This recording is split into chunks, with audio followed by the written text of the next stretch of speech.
Stop! Are you watching this video first?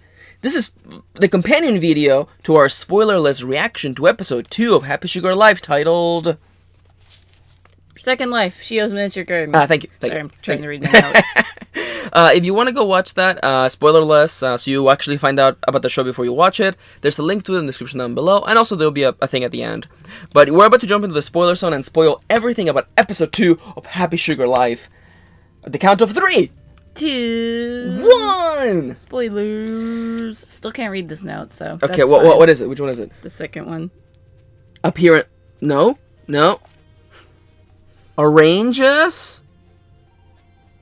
Oh, okay, that's clearly range. Yeah, and then what's the first part? Kitty. My handwriting's not usually that bad. Yeah, so I know. I can read the rest of my notes, but it's so fine. we encounter. Let's begin with overarching stuff. We encountered 3 red flags. Yeah. 3 things that made us go. Although they're still kind of justified in the story. Yes, but they're still red flags. You want to jump through yours first, or should I drop mine first? I mean, yours is actually a point, and then mine. Oh yeah. Kind of involved in the other 2 points. That's true. Go for it. I don't know how I feel about this, so that's why I want to talk about it. Fair. In this episode, Shio and Sato kiss. Yep. You don't actually see their lips touching, but you hear the smoochy sounds. Yeah. And of course, then Sato comments on... It's too sweet. It's going to make me melt. Yeah, it being sweet because Shio just ate chocolate. Yeah. And also just because. Yeah. It's a theme. Yeah. It's a theme of the bitter versus the sweet. Yeah, which, makes sense. The issue is that they don't show it, and I'm not arguing that they should have showed it. They probably can't. I think they probably can't. Because they know there's a age difference between the 2. Yeah. And they know more than we do of how much that age difference is. Yeah. And I don't know how I feel about it. That's fair. Because I feel like Eraso's, a longtime follower and commenter, was expressing his concern about, the anime. Yeah. And it's like the only thing that would make him, drop it as it would with us is if the anime became overly... Went full... pedophilic. Pedophilic, yeah. And it's getting a little closer in an uncomfortable way, but... See, and the thing is that, and I'm not fully disagreeing with you, but, it's not being gratuitous, because... it's not actually showing. Yeah, nothing's been shown, it's just the implication that someone's thinking of Shio in this particular regard. Yeah. In the case of... Mitsuboshi. We'll touch on that in a moment, but I just want to, just... Kitty, give me your thoughts on the kiss. I don't know what I think. Yeah. I actually don't know what I think. I feel weird about it, but I don't know what I think. Yeah, it's one of the things where it's presented in a good way. So, my brain automatically defaults to, yes, they love each other. But then when you think about it, you're like, Shio's being kept hostage here. Even though she doesn't really know it yet. And she doesn't really seem to have the capacity to know what has happened to her. And in this episode, you actually get to see Shio just by herself. Yeah. And you get to see kind of a flashback that's really cool that I really want to know more about. But it's definitely weird. I don't know how to feel about it either. I think I'm more on the positive side. But again, I think I mostly like it because of the themes of right after the bitter she gets the sweet. Absolutely. And I feel like it's building on how Shio is this kind of pure innocent. Pure, and because it was they weren't making out. No, it was you heard the smoochy sounds though, so it wasn't just one little boop. Yeah, no, it wasn't a peck. No. It was just but it's the thing where I'm I understand the element of purity and the innocence that Shio represents to Sato, especially contrasting to the bitterness of the world around them. Yeah. And also her own background, dealing with the reality that, and I feel I don't know, how do I say this? Because her background has been that she's had many male lovers or partners, and I feel in a shitty way that's supposed to desensitize us. It's oh, look how bad she is because she's had many boyfriends, as though that's inherently a bad thing. Yeah. And as though she's the one immediately to blame, or as though, I don't know. I feel like I'm touching on the iceberg of like. Like, what does this author view women as? Yeah, how does this author view women? Yeah, the presentation, yeah. Because, like, and how do I say this without sounding like an asshole? Like, men, especially teen boys, can be pieces of shit. It's true. So like, the idea of, like, oh, she's gone through many boyfriends. Yeah, it's because kind of boys are shits. Yeah, especially at that age. And I wonder... That's all they care about. Yeah, and I wonder... Yeah, exactly. And I wonder if it's supposed to be, like, clever that, like... It's like, oh, everyone's like, oh, she fooled around with boys. Instead of, like, well, boys are shit and all they want is to bang. And they all just liked her because she was pretty instead of getting to know easy, her. And quotation fingers, easy, you know? Like... this kind of build on reputation, and especially like with Mitsuboshi, who knew her for like 0.5 days. Like, yeah, 2 whole seconds before it was like, I love you. Yeah, you know, like I feel that I don't know. In a more aware story, this would be genius, but we don't know if this author is aware of what he's saying. Kitty, I'm realizing something. Should we read the manga? Might not be a bad idea. Might not be a bad idea, huh? I think I saw on the wiki that Yen Press is publishing it. Yen Press is good. Yen Press is really good. I love their translations. Don't they publish a bunch of visual novels? Yeah, aren't they the ones who... Light novels. Light novels, excuse me. Aren't they the ones who published another? Yes. Yeah, that makes sense. They do most light novel publishing. It's like them and Dark Horse, and that's like that makes sense. You're completely correct. We might have to pick that up. Yeah, or if it's not available yet, you know, interested. Ask my fence, like have a dealer, you know. I'm like, okay, you know, get me the goods, and my dealer's like, oh, here's fucking the latest JoJo chapters. Here you go, Max, and I'm like, thank you, senpai. And then I hand them a goddamn bag of, I don't know, a ferret. A ferret. I was just talking about this with my Lyft driver last night. The ferrets are illegal to buy and sell in California. I thought it's okay. It's like a drug situation. Yeah. Because you can own them, but you can't buy them or sell. Oh my! We just literally recreated half of that other scene from Pulp Fiction.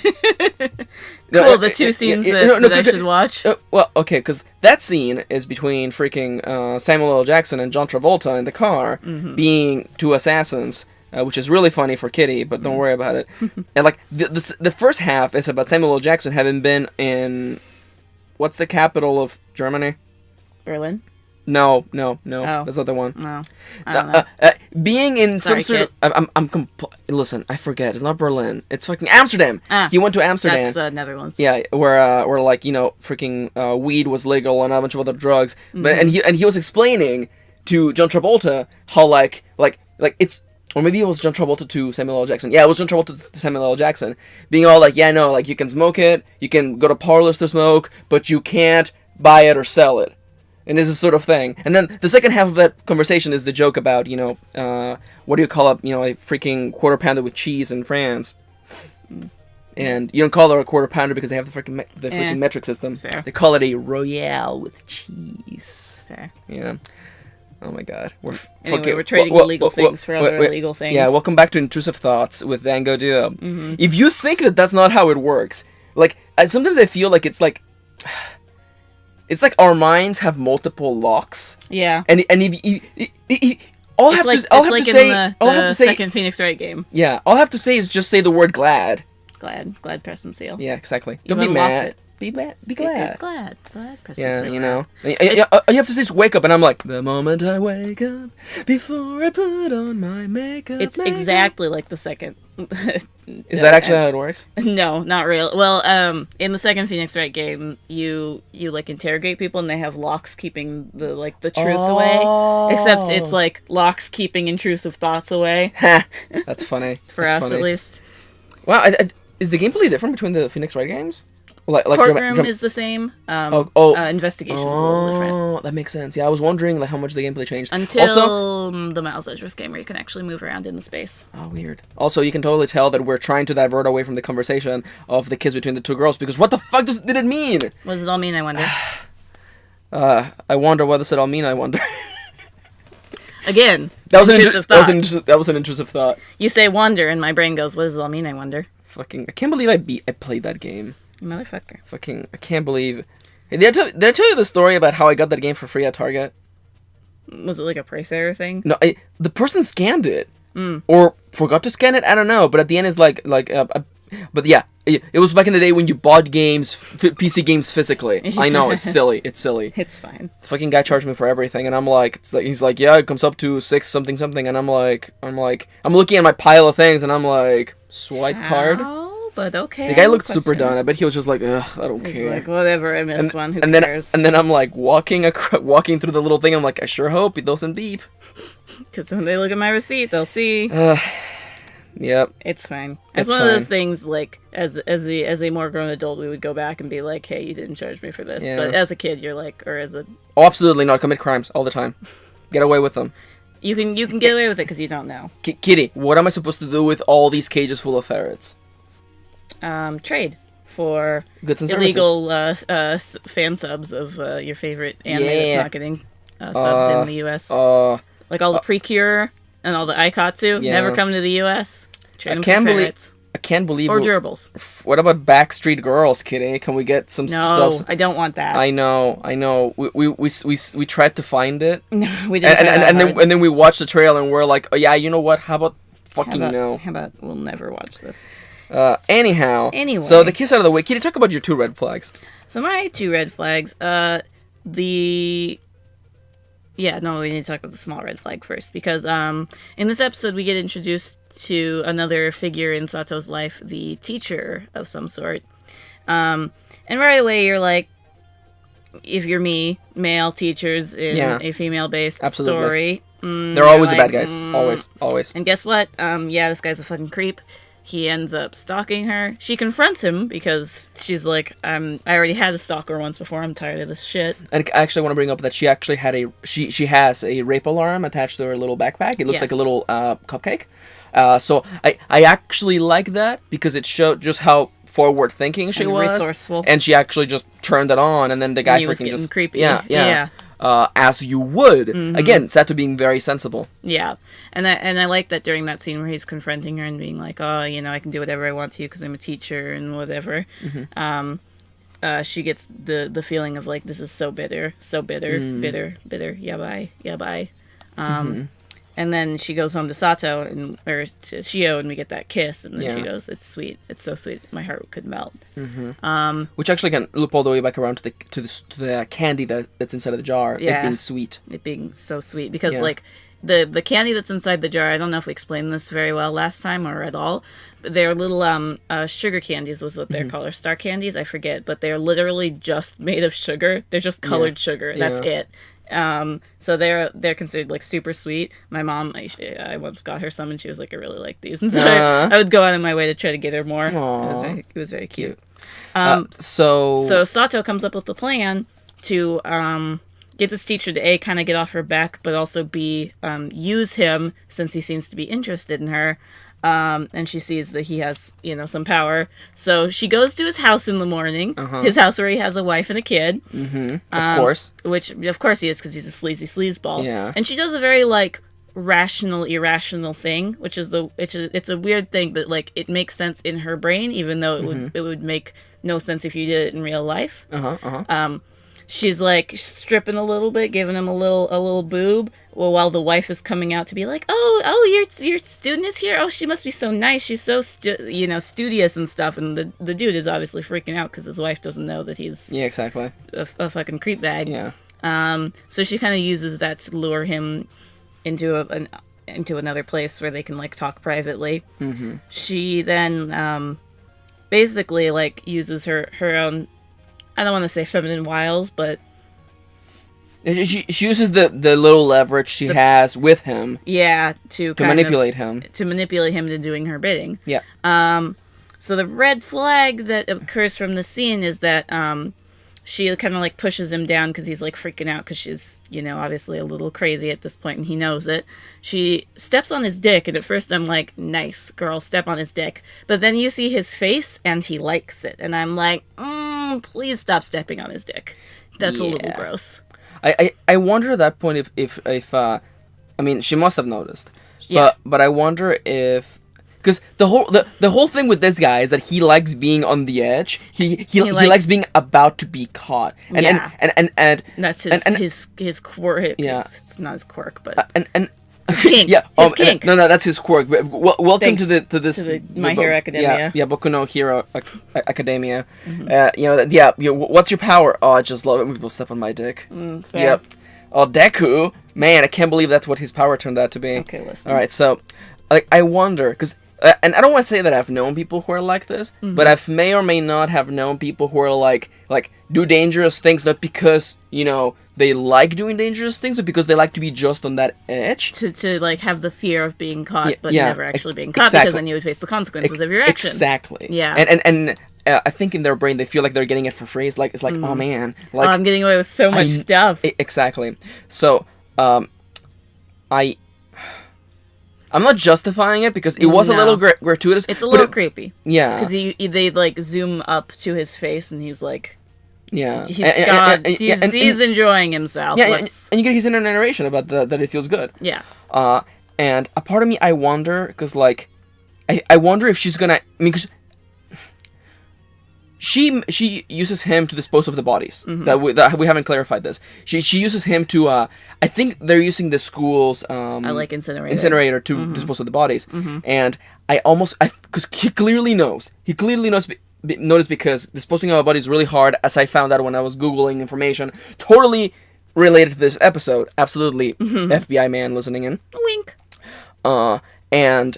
Like, I think he knows, and I think he likes knowing because now he's in on that itch, too. Yeah. He doesn't seem to express, like, pleasure over it when he like, burns the bodies and he smells that rotting smell, but it's not... I don't know, it's a weird it doesn't immediately justify, her stepping on his dick and you seeing the pleasure on his face. Which is a little gross. Maybe it's to showcase just how creepy the guy is. I mean, he stalked her, and he was like... Yeah, I when you say it like that, I feel like you don't need any more fodder to justify this guy as a fucking big old creep. But you're holding a thought. I am holding a thought. The one thing that I do like about the situation that we've created is it brings in kind of another theme to this show, where when he's... explaining to her is like, oh yeah, I do love my wife and all, but I want the attention of many loves. I want many people to love me. Is kind of similar to what the manager said in the first episode. Yeah. And then we get like a literal triggered flashback to when Sato was a kid, and is like, oh yeah, her mother is saying something about like a lot of love. You want all of the people to love you and stuff like that. And you can see that had influenced Sato in a way because she'd been sleeping around until she found the one love. Yeah. So I like the theme of like many loves versus one love. Yeah. It does kind of paint many loves in a bad light, but I mean, like... Oops, sorry, Mike. Yeah, no, I absolutely... I see what you mean.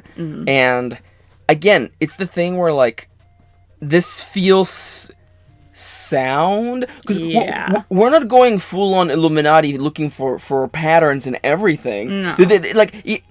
I feel like good symbolism and stuff like this... is the most effective when you feel like you're finding it naturally, and I'm like, oh, it's this thing, and it connects to this other thing. It makes sense. Yeah, when it's like brought up naturally in conversation, and then just happens to tie back to something else that you saw. Yeah, like the bad thing, and especially like what I understood of people trying to theorize about Lost or other shows, is that you have to do leaps of logic to get to where they want you to be. Yeah. In this case, there's no leap of logic. Clearly. If Sato was told this by her mom, she would clearly end up here. If her mom tells her that you want people to love you, you want everyone to love you. To feel loved, then thus she goes to loving a lot of people, seeking to be loved, and not finding it. It feels one-to-one. That's why it feels like it's intentional. Yeah. But again, is it? It's hard to say. That's not really a negative point. It's more like the teacher is being the negative point. Yeah. What's the other red flag, Kitty? So Mitsuboshi, as if you'll remember from the first episode, we remember his name now because he's a recurring character now. So very exciting. Yeah. Don't remember the best friend's name, but I like her. Oh yeah. I don't know. I don't remember her name, but I like her. Mitsuboshi is the one that the manager like locked in the closet naked for a little while. You see him, and he actually joins Sato at her old job, which is now her like her Main permanent job, job I assume, again. Yeah. We were actually scared that she was going to go back to working at that place. I know. I was like, okay, please, girl, don't. So he turns up there, and the kind of cool thing. I mean, it's not cool, what I'm about to say. The effective thing. It's cool that it's happening, that they're actually talking about this in a way, is that he seems to have some sort of, like, PTSD around older women touching him or being close to him or interacting with him. And that makes sense because of the manager's actions to him. Yeah. And Sato kind of comforts him, being like, oh, yeah, that was a horrible thing to have gone through, but are you going to be okay here? She's actually, like, worried about him. Yeah. Because he wasn't a dick to her. He said, hey, you like me? And she's like, no. And, that was kind of it. And he understands now. And even when he said that he had found someone he liked, she actually showed relief. Yeah, she's like, oh, congrats. I hope they help you through this and stuff like that. Isn't that fucking sensible? Right? Jesus Christ. This almost feels un-anime-like to have someone be so sensible. It's really true, because in anime, some people just go off the fucking walls. Exactly. Talking about going off the fucking walls, Kitty. So the bad thing that we see immediately after Sato leaves this scene is that he seems to have fallen in love with the girl from the missing poster, who happens, of course, to be Shio, the small girl that he's never met in his life. He just fell in love with her through this missing poster. And then he starts drooling, and it's very creepy. It's very creepy. It's very uncomfortable. Yeah. He doesn't do anything to Shio because he literally seems to have fallen in love with her image on this missing poster, which is on its own kind of stupid. Yeah. And I mean, you could draw parallels here with the whole idea of like waifu culture of like and okay, I'm gonna get real with you in a second, okay? Mm-hmm. Are you ready? Okay. I have always felt that kind of these attractions to an ideal, a girl in a photo, or a girl you never actually speak to, a girl you never actually speak to, or that one character from that anime that you really like. Like, it's inherently flawed because it's not a real. And I'm not saying you have a actual relationship with your anime waifu. But I think Kitty's example is way better of that girl that you see all the time but you never talk to. Is that like you don't know that person, you haven't actually interacted with them, especially if the person isn't real or exactly. And it's this absolutely one-way relationship in which you're getting everything you want without actually having to deal with the whole reality. A real person, perhaps, with needs of their own. I think I said this a long time ago, and it's something that I like to nail home in some of my videos and whenever I'm talking about story ideas, is that like you have to realize something, that like if you have a crush on someone, that person is also absolutely able to have crushes of their own. That is not you. Yeah, and the coincidence that they just so happen to like you of all the people in the world is of course unrealistic and silly. Especially if you've never spoken to them, never talked to them. Absolutely. Just lurk creepily. Absolutely. It's and it even kind of showcases in this episode where her previous stalker is just somebody who frequented the cafe a lot and thought he knew her and loved her. Yeah. But and to me, like, it kind of makes sense, and we were working it out. That of course, it's 1-to-1. Of course, he would develop an unhealthy attraction to really, really young women after having been sexually assaulted by an older woman. An older woman. Of course, it would kind of rubber band the other way. Into an extreme the other way. It's still in a way, we would have liked had it been like men. Yeah. But I was sure he was going to have a boyfriend. But I do also completely understand that it makes more sense and it makes for a tighter story, especially that, like, Sato lives with Shio. Yeah. And Sato and Mitsuboshi work together. It just adds to the drama. It makes sense. It makes sense. I'm not too, sore about that. It's just that it's creepy. It is creepy. It will definitely put people off. Yeah. Yep. Yeah. If they ever interact, I might have to drop it. Like, no, if he ever gets creepy with Shio, I'm gonna be like, I'm with actual Shio standing there. Yeah. I'm gonna be like, I'm sorry, you went to trash anime. Yeah. I feel like it has to be how it's presented, because like, if he's being like a creepazoid, and I don't know. I feel like I don't want to go into specific examples, but I feel like it would make some sense, and we haven't even talked about this character yet, but it's fine, that he would kind of like either maybe end up with or then develop an attraction to the brother, Shio's brother, who's putting up these missing posters. Yeah. Like, I feel like that would have been a kind of more natural... That could be a natural connection that could develop between the two of them. Yeah. Because, like, he sees Shio's missing poster and then, like, recognizes the person who's been putting them up. Yeah. And that could easily develop into something that is not creepy. Yeah. But we also have to talk about Shio's brother, who we get introduced to in this episode, which is a little creepy. We don't know that it's we don't know that it's brother, creepy. or that it's creepy. No, the very last scene. Okay, we need to talk about it. Okay. So, I believe it is actually Shio's brother. It would be silly for it to not, or Shio's sister. Like Shio. You don't know. Shio's relative of some. Shio's relative of some sibling. And they said it was a boy, but they never specified. Yeah, but it's such the anime thing of like they beat a person wearing a hoodie, and they're like it's a guy, and then you take off the hoodie, and you're like, oh my god, there's boobs. There's boobs. Here be boobs. So yeah, Shio's sibling is putting up posters, and of course it's going all over town. Of course, it's Japan, so they bump into someone, and that means that group of people are gonna beat them up, as it always happens. Stupid boys are gonna beat up this person. Yeah. So Mitsubishi comes in and saves them and brings them back to the cafe. Mm-hmm. They've been terribly beat up, but as a kind of mantra, the whole time while they're being beat up, and then when they're being treated, Shio's sibling repeats the vows that Shio says whenever they fake get married to Sato. Yeah, Shio and Sato get pseudo married. They do the plague thing. Yeah. The play thing where they play marriage basically. Yeah. What does that fucking mean? Right. That's the one I don't thing know. Where I'm like, I don't know. Is that creepy? It could be. It could be. Especially if they're related. It's a little creepy. I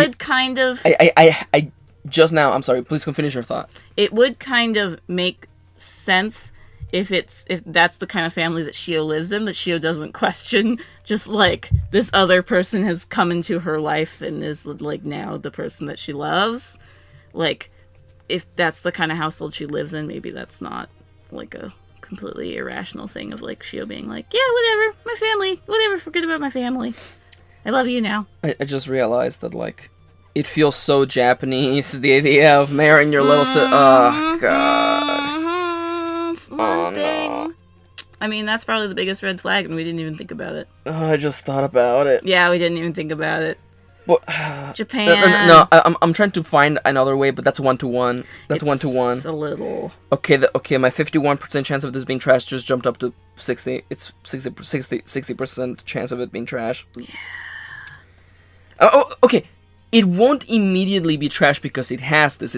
It's always about the treatment. And the way that it is displayed. And if it's going to show it, is it going to be gratuitous and gross? Exactly. And even if it's not gratuitous, that the showing of it could still put people off, and that's completely fair. Yeah, I feel like every episode is like you're playing a battle royale game, and the world keeps shrinking. Yeah. And it keeps shrinking, and I'm like.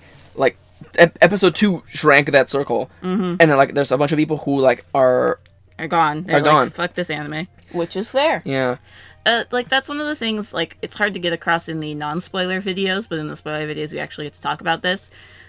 Our endorsement of any anime, is never 100%. Like usually never 100%. Yeah. There are always things that people aren't gonna like, and that's anime in a way. Yeah. Because like. I love Killough, but like, let's be real. It has issues, and we tackle that. We tackle that during the spoiler cast. Exactly, and even things that I love unconditionally, like Love Live, has flaws. Yeah. Like Sailor Moon has flaws. Yeah. AKB 0048 has very minor flaws. Yeah, in our opinions, but still. And I feel like that's part of how we enjoy media. Yeah. Because I feel you and I we are very compatible in this way because we like. Are able to point out the things that are wrong in the things we like. Like, for instance, I grew up playing the Metal Gear games, and I love them, and they're flawless. They have no problems. They're absolutely perfect. Yeah, especially since we've been watching somebody's compilation of them. Kojima's a hack. Kojima's not a hack, but you can tell he wrote those as he went. Yeah, he wrote the... Yeah. Listen, You have a nice butt. Listen. I can't believe that line is in the game of Snake being like, damn, Meryl, you have a nice ass. And I'm like, really? Really? Fuck. Kojima, really? You fucking... It's okay. And then Otacon pees his pants the first time you see him. Okay. And I get it. He's a loser. He talks about anime and he's a fucking otaku, but I get it. It's like one of my Japanese animes. Right after I pissed myself. Oh, don't worry. The Emmerich family pissing their pants is totally not a recurring thing. Which is stupid. It's a very Japanese thing, though. Is it? Yes, Kitty. Pissing your pants is just very Japanese. Pissing your pants out of fear, yeah, it's a totally Japanese thing. It happens in anime. I mean, to be fair, it happens in Poon Poon, but Poon Poon is a child. Wait, Poon Poon's I thought Poon Poon's like a teenager or like a fucking college student. I thought he was way older. You go through Poon Poon's life. In the first volume where he pisses himself, he's a child. By the way, we're talking about the manga Poon Poon, Goodnight Poon Poon by Oyasumi Poon Poon. by Inu Asano. Yeah. Inu Asano. Which I've been addicted to. I read the second volume in like an hour. Kitty! And I ordered this next two. Wait! You didn't tell me that! I didn't tell you that. They're cheap on Amazon. And I'm a little addicted. Okay, why don't you, while I wrap up, because we have to wrap up. We've talked about pretty much everything. Yeah. Actually, we did. Oh, no, we haven't talked about the last ending stinger.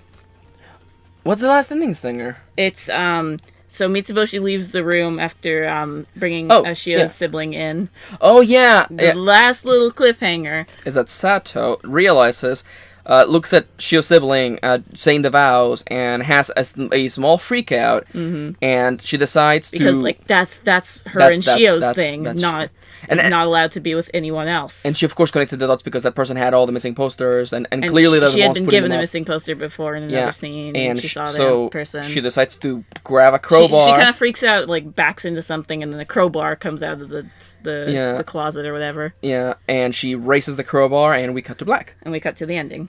I don't think she's gonna kill her. No, I don't think so. No, I don't think so. It's too early to... No.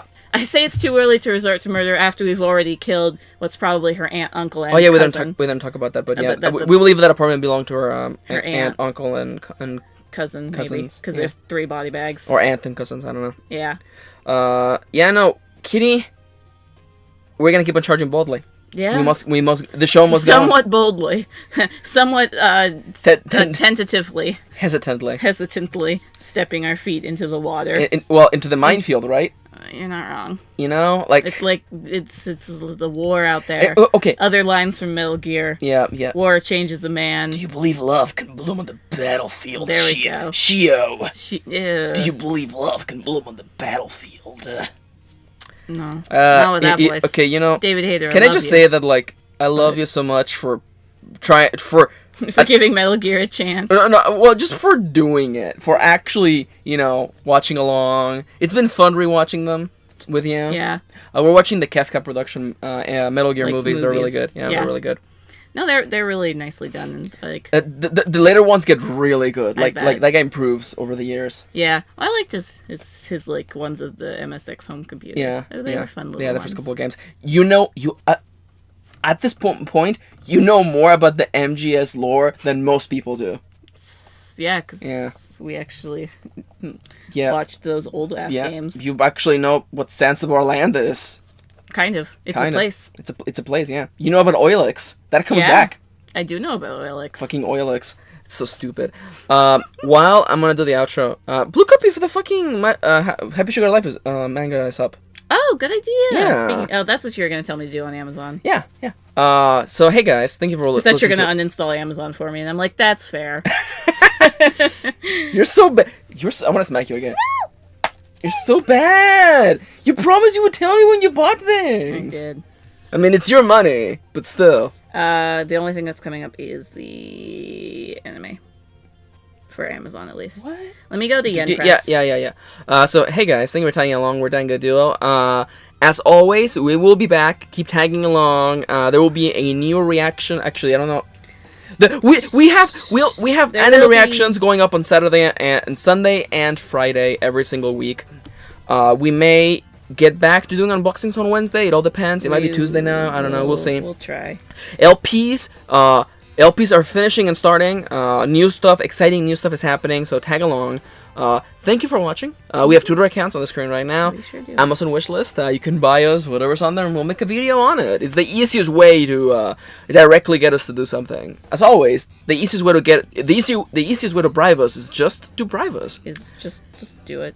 Yeah, and of course we also have a Patreon page where you can support us directly and get cool perks like watching our videos early and shoutouts like the following people: Amelia, Angela, Annie X Hoshi, Aerosos, Leire, and Loda!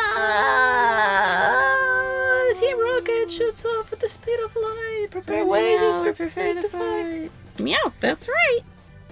Prepare for trouble. Make it double. That's another intrusive thought. It's true. Prepare for trouble. Make it double. Prepare for trouble. Make it double. We're Team Rocket and we do what is wrong. Something, and rare Pokemon. I'm so gorgeous. I'm always the man. You're just the players and my master plan. Ooh, ooh. So Yen Press apparently owns it, but hasn't done anything with it apparently. So you're saying that I'm gonna have to ask my fence? So I'm saying that if you look up Happy Sugar Life manga, there may be places to read it illegally. I mean, I've got all these ferrets here. We can figure something out. We'll trade. We'll do some tradesies.